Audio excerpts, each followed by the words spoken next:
एक साल से पिता की नौकरी व्यवस्थित चल रही थी, पर पिता ने अब फिर से जंग खा रहे अपने हथियारों को चमकाना शुरू कर दिया था। मनोज समझ गया कि पिता विश्राम के बाद फिर से जंग के लिए तैयार हो गए हैं। कभी भी वह फिर से सस्पेंड हो सकते हैं। मनोज ने आज पहली बार अपने पिता से घर की अर्थव्यवस्था को ठीक बनाए रखने की विनती की। पापा, 2-3 साल ठीक से नौकरी कर लो। मेरी पढ़ाई चल रही है, दिल्ली जाऊंगा कोचिंग के लिए, पैसों की ज़रूरत पड़ेगी। पिता ने उसे अनसुना करते हुए कहा, तू जानता नहीं है इन लोगों को, बहुत हरामी है, मैं सबको ठीक कर दूंगा। मनोज समझ गया कि संकट बढ़ने वाला है। पिता फिर से संघर्ष के मूड में आ चुके हैं। अब उन्हें किसी भी तरह रोका नहीं जा सकता। किसी भी दिन खबर आ सकती है कि पिता सस्पेंड हो गए हैं। दूसरी तरफ दिल्ली जाए बिना सिलेक्शन नहीं होगा। सिविल की प्रीलिम्स ग्वालियर से निकल सकती है, पर मुख्य परीक्षा के लिए दिल्ली जाना जरूरी है। मनोज अगले दिन माँ से 2,000 रुपये लेकर वापस ग्वालियर चला गया। रास्ते भर वह सोचता रहा कि व्यर्थ ही इतने बड़े सपने देख रहा है। आईएएस, आईपीएस, श्रद्धा, पीएससी। उम्मीद के साथ गांव जाने वाला मनोज लौटते समय अपने साथ नाउम्मीदी और हताशा लेकर आया था। योगिता की दीदी की शादी में जाने के लिए पांडे और मनोज तैयार हो गए। अविनाश के पास लाल रंग की मारुति कार थी। कार से प्रेमिका के यहाँ जाने से पांडे का प्रभाव बढ़ता, इसलिए उसने शादी में जाने के लिए अविनाश को भी तैयार कर लिया। शादी के सुस्वादु भोजन के बदले अपनी कार ले जाने के लिए अविनाश तैयार हो गया। शादी में योगिता के सौंदर्य को देखकर पांडे आश्चर्यचकित रह गया। अपनी पसंद पर गर्व करते हुए उसने अविनाश को कोहनी मारते हुए कहा, देखो अविनाश, योगिता कितनी सुंदर है। अविनाश स्पष्ट उद्देश्य से आया था। उसे इन बेकार की बातों में कोई रुचि नहीं थी। उसने व्यर्थ समय बर्बाद नहीं किया। उसने पांडे की बात पर ध्यान नहीं दिया और अपनी प्लेट सजा के पांडे के पास आकर खड़ा हो गया। अविनाश, पांडे मटर पनीर अच्छा बना है, तुम भी प्लेट ले लो। ज़्यादा वक्त बर्बाद करने की ज़रूरत नहीं है, चलकर पढ़ना भी है। तो ये अविनाश ने कहा पांडे से कि मटर पनीर अच्छा बना है, प्लेट भर लो, खाओ तुम भी, फिर चला जाए। अविनाश ने पांडे को इस रोमांटिक मौके पर पढ़ाई की याद दिला दी, पर पांडे की भूख प्यास मर चुकी थी। पढ़ाई वह भूल चुका था। वह मेहमानों से बात करती, चहकती, मुस्कुराती योगिता को ही निहार रहा था। पांडे ने इस बार मनोज से कहा, देखो मनोज, योगिता कितनी खुश है। मनोज ने पांडे को संतुष्ट किया, मुझे तो लगता है कि वह तुम्हारे कारण ही खुश है। उसकी खुशी छुपाए नहीं छुप रही। अविनाश ने बहुत दिनों से दही बड़ा नहीं खाया था। उसने दही बड़ा खाते हुए कहा, पांडे, दही बड़ा अच्छा बना है, खाओगे? योगिता के सौंदर्य के में डूबे पांडे को अविनाश का व्यवधान पसंद नहीं आया। उसने गुर्राते हुए अविनाश से कहा, तुम ठूस लो पहले। मनोज को उत्सव के इस माहौल में श्रद्धा की याद सताने लगी। एक प्रेमी अपनी दूरस्थ प्रेमिका को याद कर रहा था, दूसरा प्रेमी अपनी निकटस्थ प्रेमिका को निहार रहा था। तुम सही कह रहे हो, योगिता मेरे आने के कारण ही बेहद खुश दिखाई दे रही है। संतुष्टि की गहरी सांस लेते हुए पांडे ने मनोज से कहा। अब पांडे समझ नहीं पा रहे हैं कि मनोज ने मजाक किया है, लेकिन अब उनको लग रहा है कि नहीं, बहुत सही बात हो रही है, तो उन्होंने भी रिप्लाई किया। अविनाश पांडे की बात पर हंसना चाहता था, पर इस डर से चुप रहा कि हंसने से उसके मुंह में भरे कढ़ी चावल गिर जाएंगे। फिर भी मुंह में कढ़ी चावल भरे हुए ही उसने अपने मन की बात कह दी, पांडे, तुम्हारी आंखें फूट गई हैं क्या? अविनाश बिन बुलाई शादी में केवल भोजन करने आया था, पर उसने पांडे को यथार्थ के दर्शन कराने का अपना दायित्व निभाया। पांडे ने अविनाश से गुस्से में कहा, उल्टी सीधी बातें बहुत करते हो तुम क्या जानो प्यार की खुशी क्या होती है। तुम्हें यहाँ लाकर हमने बहुत बड़ी गलती कर दी। बताओ अब क्या क्या कहना चाहते हो। अविनाश की नज़र बारीक थी। उसने पांडे को वह दिखाया जो प्यार में अंधा पांडे नहीं देख पा रहा था। अविनाश ने चाशनी वाले गरम गुलाब जामुन का आनंद लेते हुए पांडे से कहा, योगिता तुम्हारे कारण नहीं चहक रही है पांडे, वो देखो काले कोट में तुमसे लंबा और सुंदर लड़का खड़ा है ना, उसके कारण चहक रही है। पांडे और मनोज ने देखा कि योगिता एक स्मार्ट लड़के से हंस हंस कर बात कर रही है। पांडे ने इस दृश्य को देखकर भी अविनाश का विरोध किया। अविनाश, तुम विघ्न संतोषी हो। यहाँ कई लोग योगिता के मेहमान हैं। हंसकर बात करना मेहमान का धर्म है। मत मानो पांडे, यदि नहीं मानना है तो, पर उस लड़के से ही चक्कर है योगिता का। तुम बेकार ही बीच में कूद रहे हो, अविनाश ने आत्मविश्वास से कहा। पांडे अब चौकन्ना हो गया। उसे उम्मीद नहीं थी कि योगिता उसके कारण नहीं, किसी और लड़के के कारण खुश है। अविनाश ने कॉफ़ी पीते हुए फाइनल निर्णय सुनाया। पांडे, तुम्हारा अब यहाँ कोई काम नहीं है। तुम्हारी योगिता ने तुमसे ज़्यादा स्मार्ट और संभावनाशील लड़का ढूंढ लिया है। चलो अब चलकर पढ़ाई करो। पांडे तनाव में था। उसने चिढ़कर कहा, मैं नहीं मानता तुम्हारी बात, मैं खुद पता लगाता हूँ। रुको पांडे, मैं पता लगाता हूँ, तुम शांत रहो, मनोज ने विचलित पांडे को कंट्रोल में करते हुए कहा। योगिता के पास पहुंचकर मनोज योगिता को परखने के उद्देश्य से बोला, योगिता अब हम लोग चलते हैं। जब तक योगिता कुछ बोलती, मनोज ने योगिता के साथ खड़े लंबे और स्मार्ट लड़के से हाथ मिलाकर कहा, हेलो मैं मनोज। लड़के ने विनम्रता से कहा, हेलो मैं शशांक। योगिता ने शशांक का परिचय दिया। ये शशांक हैं, जीजा जी के रिश्तेदार, इंग्लैंड में सॉफ्टवेयर इंजीनियर हैं। यह एक अधूरा और आशंकित करने वाला परिचय था। पास खड़ा पांडे समझ गया कि इस लड़के के सामने वह कुछ भी नहीं है। शादी की लाइटिंग और चकाचौंध में पांडे का चेहरा फीका पड़ गया। उसे अपनी हार एकदम सामने दिखाई देने लगी। पांडे बुझ गया।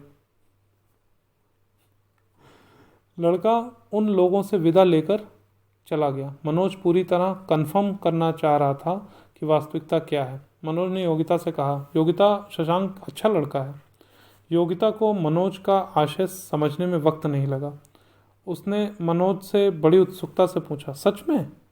मनोज ने पूरी जांच पड़ताल के उद्देश्य से योगिता से कहा, योगिता, इंग्लैंड जाकर हम लोगों को भूल मत जाना। तो मनोज ने एक चाल चल दी यहाँ पे। योगिता शर्मा गई। उसने अपना सिर केवल ना के इशारे में हिलाया, जिसका अर्थ था कि वह इंग्लैंड जाकर इन दोनों को नहीं भूलेगी। पांडे को अब कोई फर्क नहीं पड़ता कि इंग्लैंड जाकर योगिता उसे याद करेगी कि भूल जाएगी। कुछ देर खामोशी बनी रही। पांडे की हिम्मत योगिता के चेहरे की ओर देखने की नहीं हो रही थी। योगिता ने मनोज से कहा, आप लोग खाना खाकर ही जाइए। योगिता ने पांडे की तरफ देखा भी नहीं। वह दूसरी तरफ चली गई। अविनाश ने देखा कि अब पांडे और मनोज अकेले हैं तो वह लपक कर आ गया। मनोज ने अविनाश से कहा, तुम सही थे अविनाश, योगिता उस इंग्लैंड वाले लड़के से प्यार करती है। अविनाश ने पांडे से व्यंग में कहा, पांडे अब चलें या खाना खा कर जाओगे? एमए हिंदी में लात मारकर सॉफ्टवेयर इंजीनियर के साथ तुम्हारी प्रेमिका निकल ली इंग्लैंड। पढ़ लो, नहीं तो कहीं के नहीं रहोगे। यहाँ पे अविनाश ने बहुत कड़वी और लेकिन बहुत सच्ची बात बोली। मनोज ने पांडे से कहा, पांडे खाना खा लेते हैं, देर हो रही है। पांडे अविनाश से कुछ नहीं बोला था, पर उसके भीतर आग लगी हुई थी।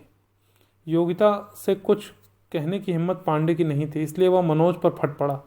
जिस दिन श्रद्धा तुम्हें छोड़कर जाएगी उस दिन खा लेना तुम खाना। तुम्हें क्या करना है मुझसे? तुम्हें श्रद्धा की याद आ रही होगी, जाओ तुम श्रद्धा को फ़ोन कराओ, मेरी चिंता करने की तुम्हें ज़रूरत नहीं है। तो इस तरह से गुस्से में जवाब दिया पांडे ने मनोज को। पांडे ने अपने लुट चुके प्यार का गुस्सा मनोज पर उतार दिया। मनोज समझ गया कि इस समय पांडे से कुछ भी कहना खतरे से खाली नहीं है। अविनाश पांडे को दूर खींच ले गया। मनोज वहीं खड़ा रहा। डीजे पर कमबख्त इश्क है जो सारा जहां है वो गाने पर कुछ लोग डांस कर रहे थे। तो ये गाना था कमबख्त इश्क है जो सारा जहां है वो। सुखविंदर और आशा भोसले के इस गाने से मनोज अपने अधूरे इश्क में डूब गया। उसे लग रहा था कि यह गाना जैसे उसी के लिए गाया जा रहा है। ये इश्क इश्क हिम्मत है, ये इश्क इश्क किस्मत है, ये इश्क इश्क ताकत है।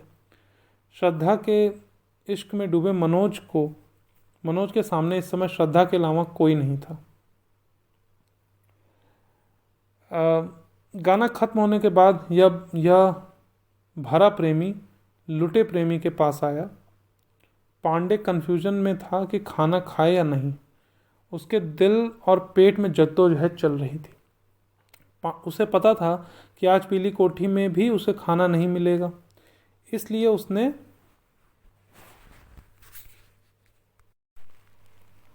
उसके दिल और पेट में जद्दोजहद चल रही थी। उसे पता था कि आज पीली कोठी में भी उसे खाना नहीं मिलेगा, इसलिए उसने भूख से समझौता नहीं किया। भरपेट खाने के बाद तीनों कार से वापस चल दिए। पेट में भोजन जाने के बाद पांडे में फिर से दुखी होने की ताकत आ गई। वह दुखी मन से सड़क पर देखने लगा। पांडे की रोने की इच्छा होने लगी, पर रोने के लिए कार उसे उपयुक्त नहीं लगी। अविनाश ने दोनों प्रेमियों से कार चलाते हुए कहा, कंपटीशन की तैयारी करने वालों के लिए प्रेमिकाएं मीठा जहर होती हैं, जिनसे शुरुआत में ही हाथ जोड़ लेना चाहिए, नहीं तो ये जान लेकर ही छोड़ती हैं।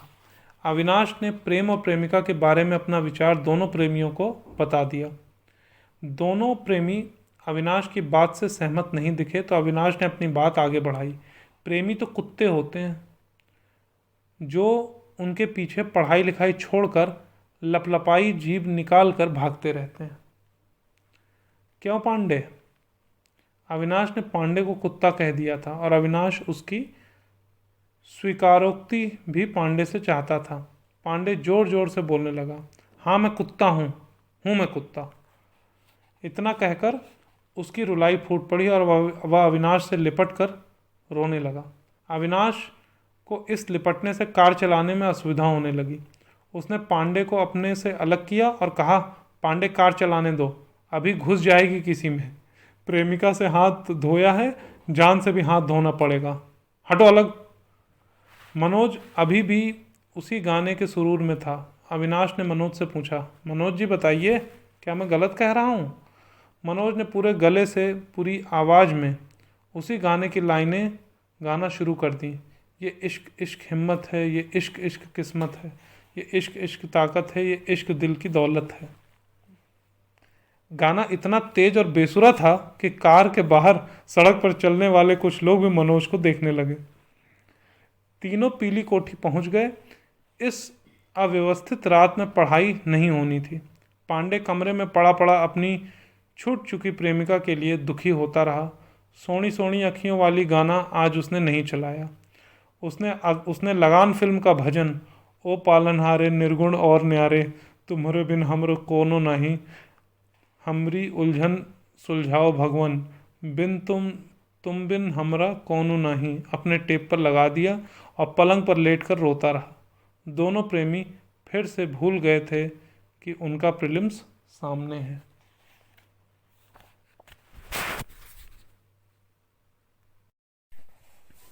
सिविल की प्रीलिम्स परीक्षा हो गई। मनोज और पांडे की यह प्रीलिम्स क्लियर नहीं हुई। मनोज का यह दूसरा और पांडे का पहला अटेम्प्ट था।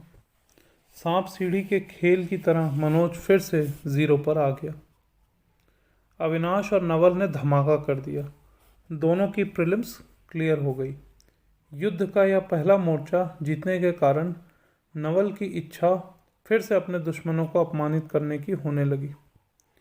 मनोज के कमरे पर नवल ने मंद मंद मुस्कुराते हुए व्यंग के तीर से पांडे को घायल करना शुरू किया। पांडे, ऐश्वर्या राय ने तुम्हें बर्बाद कर दिया। पांडे को नवल का यह कथन समझ नहीं आया। उसने चिढ़ते हुए पूछा, कौन ऐश्वर्या राय? वही सोनी सोनी अखियों वाली जिसके इंतज़ार में तुम प्रीलिम्स ठीक से नहीं दे पाए थे। नवल ने अपने होंठ वक्र करते हुए पांडे से कहा, मैं किसी लड़की के कारण डिस्टर्ब नहीं हुआ। वो तो इस साल इतिहास के पेपर में प्रागैतिहासिक भारत और दक्षिण भारत से ज़्यादा प्रश्न आ गए थे, जिसकी तैयारी हम लोग ठीक से नहीं कर पाए थे। पांडे ने सफाई दी। अविनाश बीच में कूदा। पांडे, प्रीलिम्स की तैयारी पूरे सिलेबस की करनी पड़ती है। अंदाज के आधार पर तैयारी करने से यही रिजल्ट होता है जो आपका हुआ है। तो अब अविनाश और नवल दोनों लोग टॉन्ट भी मार रहे हैं और ज्ञान भी देने की कोशिश कर रहे हैं। नवल ने इस बार मनोज से कहा, मनोज, एक बार प्रीलिम्स क्लियर होने के बाद दूसरी बार फेल हो जाना सच में चिंता की बात है। मनोज इस बात का कुछ उत्तर देता इसके पहले ही नवल अविनाश की तरफ मुड़ा। अविनाश, मैं अब ग्वालियर में समय बर्बाद नहीं करना चाहता, इसलिए कल ही हम कोचिंग के लिए दिल्ली जाएंगे। इतना कहकर नवल उठा और पांडे की तरफ देखते हुए पड़ोसन फिल्म के गाने की पंक्तियां गुनगुनाने लगा। नाच न जाने आंगन टेढ़ा। तो इसके बाद टेढ़ा शब्द को मात्रा दे की तरह अलग अलग तरीके से गाते हुए वह अपने कमरे की ओर चला गया। पांडे और मनोज नवल के घातक व्यंग को सुन सुनकर महसूस कर रह गए। मनोज के आत्मविश्वास की धज्जियां उड़ चुकी थी। मनोज को समझ आ गया कि इस परीक्षा में हर साल नए सिरे से तैयारी करनी पड़ती है। पिछले अटेम्प्ट की सफलता अगले अटेम्प्ट में सफलता की गारंटी नहीं हो सकती। उसे लगने लगा कि जब प्रीलिम्स में ही नहीं हुआ तो मेंस और इंटरव्यू तो बहुत दूर की बात है। दिल्ली में पहले अटेम्प्ट की प्रीलिम्स की सफलता अब बेमानी हो गई थी। कठिन प्रतियोगी परीक्षाओं की वास्तविकता उसे समझ आ गई, इसलिए इन परीक्षाओं में सिलेक्शन मुश्किल से होता है। अब उसे समझ में आ रहा था इस कितना मुश्किल है। सपना देखने के बाद भी हर कोई सफल नहीं हो पाता। हजारों लाखों लोगों से अपने आप को बेहतर सिद्ध करने के लिए उन सबसे बेहतर बनना पड़ता है।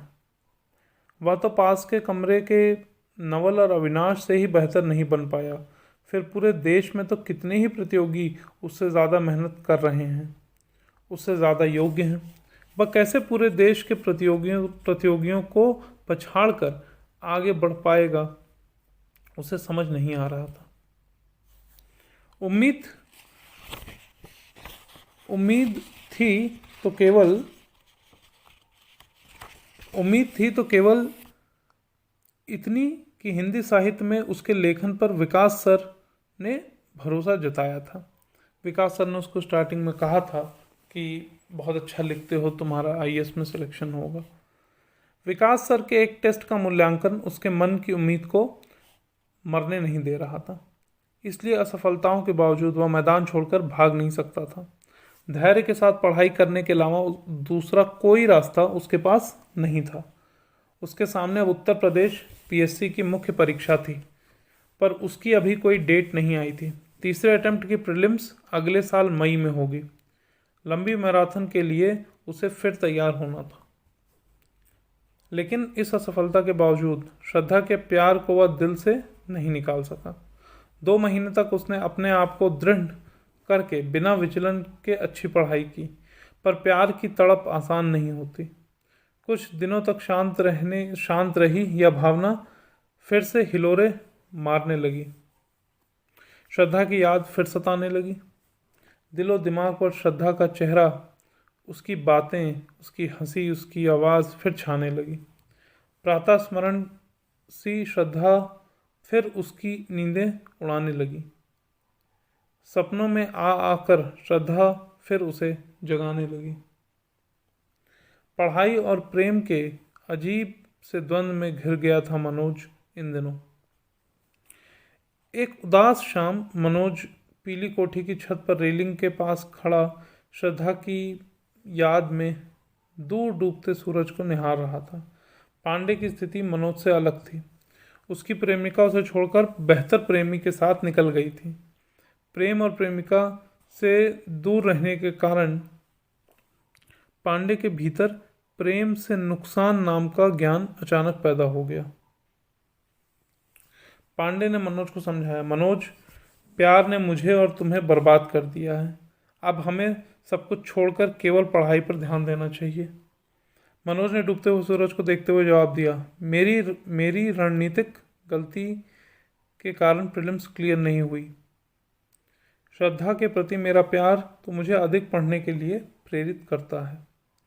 पांडे के विपरीत मनोज अपनी असफलता का कारण अपने प्यार को नहीं मान रहा था, बल्कि अपने प्यार को वह पढ़ाई में सहयोगी ही मान रहा था। उसने अपनी बात आगे बढ़ाते हुए पांडे से कहा, श्रद्धा मेरे लिए क्या है तुम नहीं समझ सकते। मैं अब श्रद्धामय हो गया हूँ। रात दिन मुझे श्रद्धा ही दिखती है। तुम इसे प्यार कह सकते हो, मैं इसे भक्ति कहता हूँ। यदि भक्ति मुझे शक्ति देती है, यही भक्ति मुझे शक्ति देती है। मनोज ने इन दिनों प्यार, भक्ति, भय, पढ़ाई, संकल्प का आपस में घालमेल कर लिया था। पांडे ने उसे समझाने की सफल कोशिश बंद कर दी। पांडे ने मनोज से कहा, मनोज, हम त्यागी जी के घर चले, उनसे बात करके पढ़ाई का मोटिवेशन मिलता है।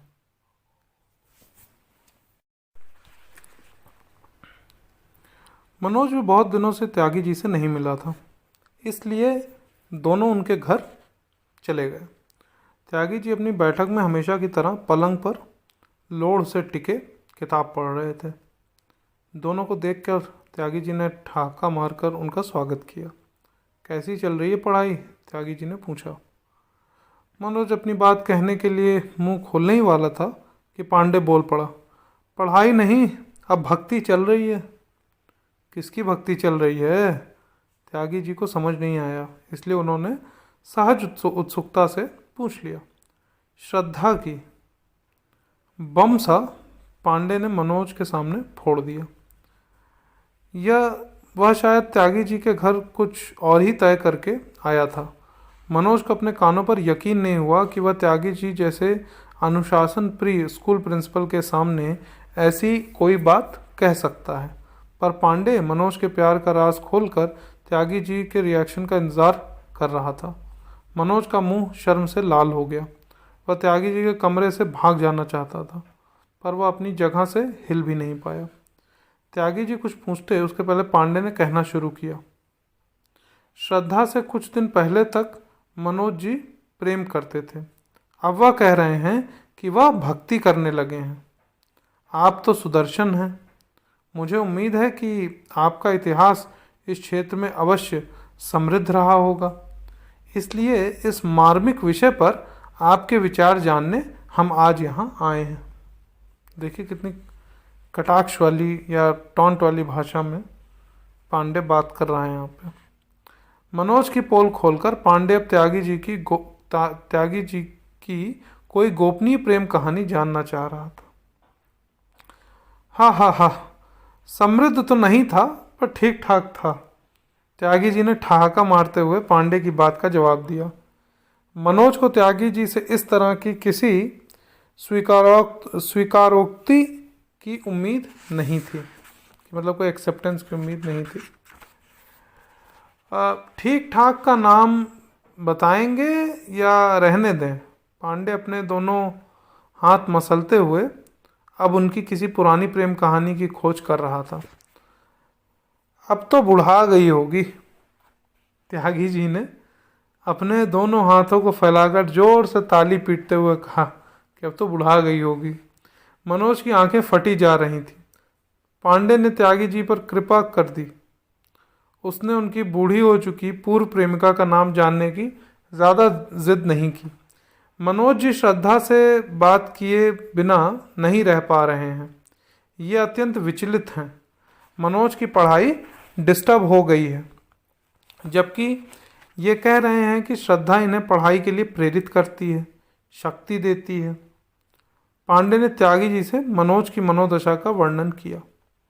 यदि प्रेम है तो विचलन का तो प्रश्न ही नहीं उठता। प्रेम तो स्थिर करता है, एकाग्र करता है, मन की सारी नकारात्मकताओं को दूर करता है। यदि आप प्रेम में हैं तो आप जो भी कार्य कर रहे हैं वह उत्साह से करेंगे, प्रसन्नता से करेंगे, पवित्रता से करेंगे, एकाग्रता से करेंगे। त्यागी जी ने प्रेम पर अपने विचार व्यक्त किए। मनोज को त्यागी जी के विचार उसके मन माफिक लगे। मनोज को मन माफिक लगे, क्योंकि ये त्यागी जी ने जो बात बोली तो थोड़ा मनोज से मिलती जुलती थी। तो मनोज को त्यागी जी के विचार उसके मन माफिक लगे, लेकिन पांडे त्यागी जी के विचारों से सहमत नहीं दिख रहा था। पर समस्या यह है कि श्रद्धा मनोज से प्रेम नहीं करती। पांडे ने त्यागी जी को मसाला प्रदान किया, तो ना करे।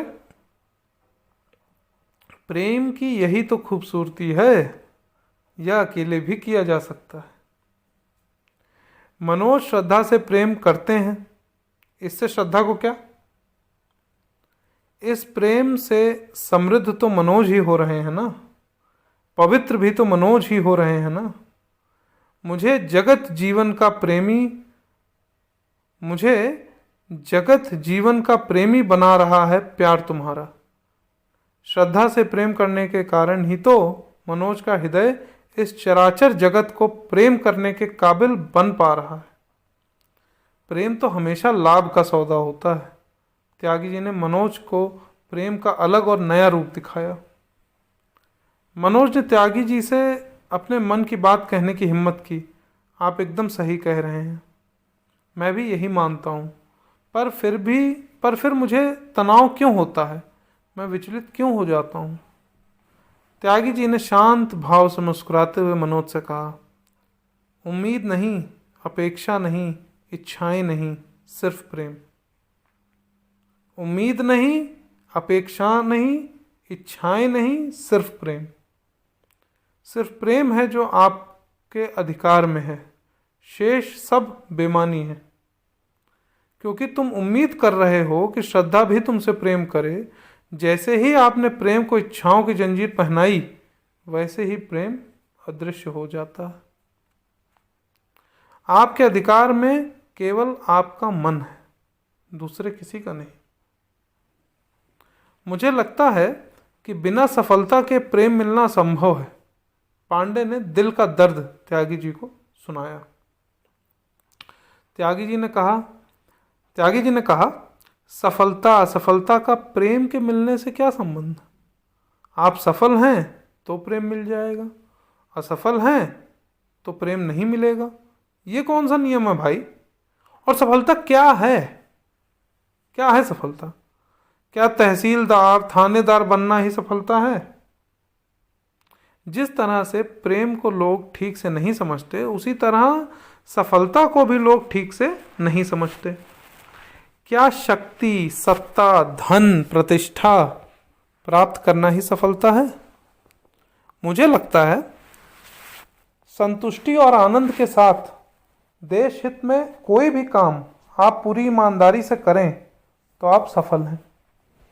फिर चाहे आप थानेदार बन जाएं या सुबह सुबह सड़क पर झाड़ू लगाएं। त्यागी जी ने कहा। त्यागी जी ने बड़ी ऊंची बात बोल दी। पांडे को उम्मीद थी कि त्यागी जी मनोज को श्रद्धा से प्यार करने से रोकेंगे और पढ़ाई को अधिक गंभीरता से करने की सलाह देंगे, पर त्यागी जी ने तो दूसरा ही राग अलापा, जिसे पांडे ने पसंद नहीं किया। लेकिन मनोज को लग रहा था कि त्यागी जी एकदम सही कह रहे हैं। श्रद्धा से अपने प्यार के बारे में बात करने का कोई अर्थ नहीं।